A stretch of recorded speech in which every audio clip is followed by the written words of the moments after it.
দেশের অন্যতম মর্যাদার এবং কঠিন সিভিল সার্ভিসের পরীক্ষায় সুবিধে পেতে ভুয়ো প্রতিবন্ধী শংসাপত্র জমা দিয়েছিলেন পূজা খেরকার।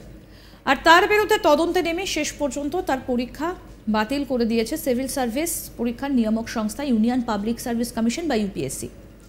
এমনকি পূজা যাতে কোনোদিনই আর এই পরীক্ষায় বসতে না পারেন সে ব্যাপারেও স্পষ্ট নির্দেশিকা জারি করা হয়েছে। এই পূজা খেরকারকে নিয়ে আরও একটা চাঞ্চল্যকর তথ্য সামনে এসেছে। সূত্রের খবর, পূজা নাকি গ্রেফতারি এড়াতে দুবাই পাড়ি দিয়েছেন। আর এটা যদি সত্যি হয়ে থাকে তাহলে পূজার বিরুদ্ধে লুকআউট সার্কুলার জারি করতে পারে সরকার। জানা গিয়েছে বৃহস্পতিবার 1 আগস্ট দিল্লির পাটিয়ালা হাউস কোর্ট পূজার আগাম জামিনের আবেদন খারিজ করে দেয়। আদালতের পর্যবেক্ষণ ছিল পূজাকে হেফাজতে নিয়ে কিন্তু আরও জিজ্ঞাসাবাদের প্রয়োজন রয়েছে, কারণ পূজার নিজের সিলেকশনের জন্য যেটা করেছেন তা একটা গুরুতর অপরাধ। অ্যাডিশনাল সেশন জাজ দেবেন্দর কুমার জঙ্গালার পর্যবেক্ষণ, এই দুর্নীতির শিকড় আরও গভীরে থাকতে পারে।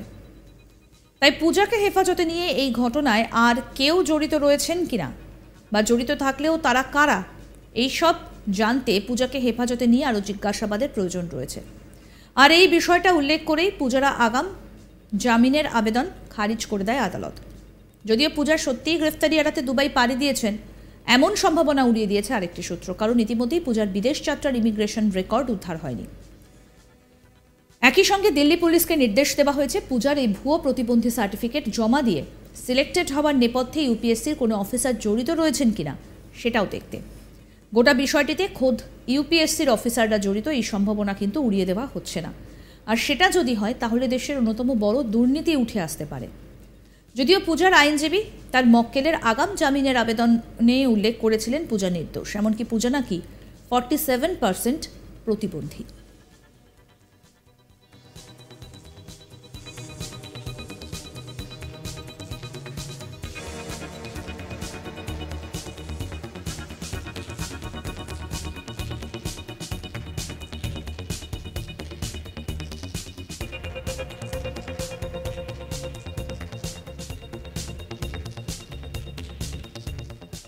প্রসঙ্গত বলি, বিতর্কিত আইএএস ট্রেনি পূজা খেরকারের বিরুদ্ধে আগেই এফআইআর করে ইউপিএসসি। শুক্রবার 19 জুলাই প্রতারণা, জালিয়াতি সহ বিভিন্ন ধারায় অভিযোগ দায়ের হয়। এক বিবৃতিতে ইউপিএসসি জানায় 2022 সালে সিভিল সার্ভিস পরীক্ষায় উত্তীর্ণ আইএএস ট্রেনি পূজা খেরকারের বিরুদ্ধে যাবতীয় তদন্ত সম্পন্ন করেছেন তারা। ভুয়ো প্রতিবন্ধী সার্টিফিকেট দাখিল করার অভিযোগ উঠেছিল এই আইএএস ট্রেনি পূজা খেরকারের বিরুদ্ধে। মহারাষ্ট্রের পুনেতে অ্যাসিস্ট্যান্ট কালেক্টর হিসেবে কর্মরত ছিলেন তিনি। অভিযোগ উঠেছে যে আইএএস অফিসার হওয়ার জন্য আংশিকভাবে দৃষ্টিশক্তিহীন ক্যাটাগরি এবং অন্যান্য অনগ্রসর ক্যাটাগরির আওতায় ভুয়ো সার্টিফিকেট জমা দিয়েছিলেন পূজা। যে প্রবেশনারি আইএএস অফিসারকে ইতিমধ্যেই ক্ষমতা অপব্যবহারের অভিযোগে বদলি করে দেওয়া হয়। মহারাষ্ট্রের পুনেতে অ্যাসিস্ট্যান্ট কালেক্টর হিসেবে কর্মরত ছিলেন তিনি এবং তারপর তাকে ওয়াশিম জেলার অ্যাসিস্ট্যান্ট কালেক্টর করে বদলি করে দেওয়া হয়েছে। বিষয়টা নিয়ে প্রবেশনারি আইএএস অফিসার পূজার কোনো প্রতিক্রিয়া পাওয়া যায়নি। তার বাবা এবারও লোকসভা নির্বাচনের লড়াইও করেছিলেন।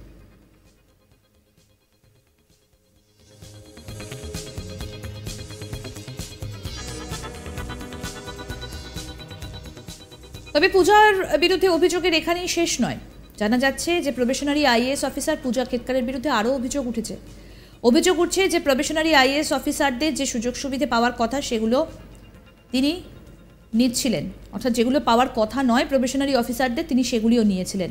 নিজের পার্সোনাল গাড়িতে লালবাতি এবং মহারাষ্ট্র সরকারের বোর্ড লাগিয়ে ঘুরতেন, যে কাজটা করার অনুমতি নেই প্রবেশনারি আইএএস অফিসারদের। কোনো আধিকারিকের নিয়ম মতো সরকারি গাড়ি ছাড়া অন্য কোনো গাড়িতে হুটার বা সরকারি সাইনবোর্ড লাগাতে পারেন না।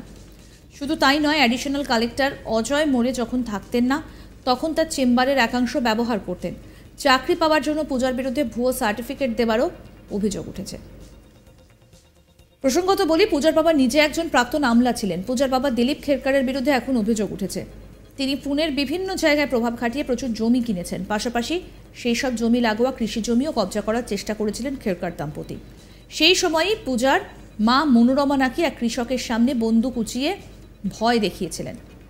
আর এদিকে পূজার বিরুদ্ধে এখন অভিযোগ উঠেছে ভুয়ো প্রতিবন্ধী এবং ওবিসির শংসাপত্র জমা দিয়ে আইএএস হয়েছেন। শুধু তাই নয়, 800-র ওপরে র্যাঙ্ক থাকা সত্ত্বেও প্রাক্তন আমলার বাবার প্রভাব খাটানোয় মহারাষ্ট্র ক্যাডারে আইএএস হন পূজা। তবে এই সব বিষয় সামনে এসেছে অনেক পরে। 2022 ব্যাচের মহিলা আইএএস অফিসার হিসেবে তার পদের অপব্যবহার করে তিনি সম্প্রতি খবরের শিরোনামে উঠে এসেছেন। গাড়িতে সাইরেন, ভিআইপি নাম্বার প্লেট এবং মহারাষ্ট্র সরকারের স্টিকার ব্যবহার করেছেন তিনি।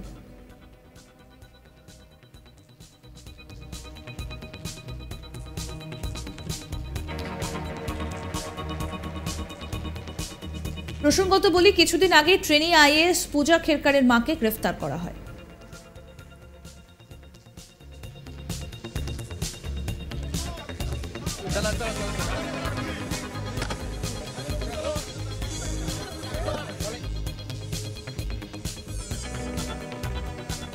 পুনের গ্রামীণ পুলিশ রায়গড় জেলার কাছে মেহাত থেকে পূজা খেরকারের মাকে গ্রেফতার করে। সম্প্রতি প্রকাশ্যে আসে পূজার মায়ের বন্দুক হাতে ছবি। পূজার মায়ের এই পুরনো ভিডিও ভাইরাল হয় সোশ্যাল মিডিয়ায়। সেখানে দেখা গিয়েছে গ্রামের এক কৃষককে বন্দুক দেখিয়ে ভয় দেখাচ্ছিলেন পূজার মা। সেই ঘটনা প্রকাশ্যে আসতে পূজার মা এবং বাবার বিরুদ্ধে এফআইআর দায়ের করা হয়। কি বলেছিলেন পূজা, কি সাফাই দিয়েছিলেন তিনি? পুরো বিষয়টাই বলেছিলেন যে পুরো বিষয়টা খতিয়ে দেখা হচ্ছে। শুনুন কি বলেছিলেন पूजा खेरकर। लावलेले आहेत कमिटी मला जे काही प्रश्न विचारेल त्याचं मी पूर्ण क्लॅरिफिकेशन देईल. पूर्ण त्याच्यामध्ये जे काही लिगली आहे ते मी I will give it legally. I will testify in front of the committee and I think whatever decision the committee will take we all should be acceptable to that. I will also accept it. You should also accept. तुमचं बरोबर आहे, पण मी जसं तुम्हाला बोलले ना की त्या विषयावर I really have no idea आणि मी त्याच्यावर कमेंटही करू शकत नाही.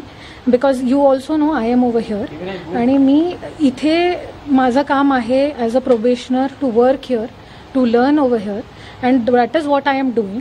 सो जे बाकीच्या गोष्टी आहेत I cannot make any comments on that. ये जो टेक्निकल चीज़ें हैं तो आप मुझे पूछ रहे हैं, उन्होंने इसीलिए एक एक्सपर्ट कमेटी इस्टेब्लिश की है और जो भी इसके टेक्निकल डिटेल्स है और जो भी मेरा सबमिशन है I will definitely give that. मैंने आपको कल भी यही बोला था, मैं आज भी आपको यही बोल रही हूँ कि let the expert committee decide. Let the experts decide. Obviously, I am no one to say, you are no one to say, common public is no one to say. The experts in that specific field, the experts of government, they will decide. I am very sure that whatever is the truth, whatever it is, it will come in front of the committee. मी तेच सांगते तुम्हाला, तेच सांगते की हे सगळं official communication असतं, हे confidential communication असतं. त्याच्यामुळे त्या गोष्टीमध्ये मी तुम्हाला काहीच सांगू शकत नाही. पण जेव्हा पण तुम्हाला ही माहिती आहे की कमिटीचा निर्णय येईल, that will be public. That will be open to scrutiny and that time obviously everybody will know. But right now I do not have the right to tell you anything about whatever investigation is going on or whatever the committee has been set up. That is a confidential sort of information and I am nobody to answer you in that matter. And I think দেখতে থাকুন আজ তাক বাংলার YouTube channel, subscribe করুন।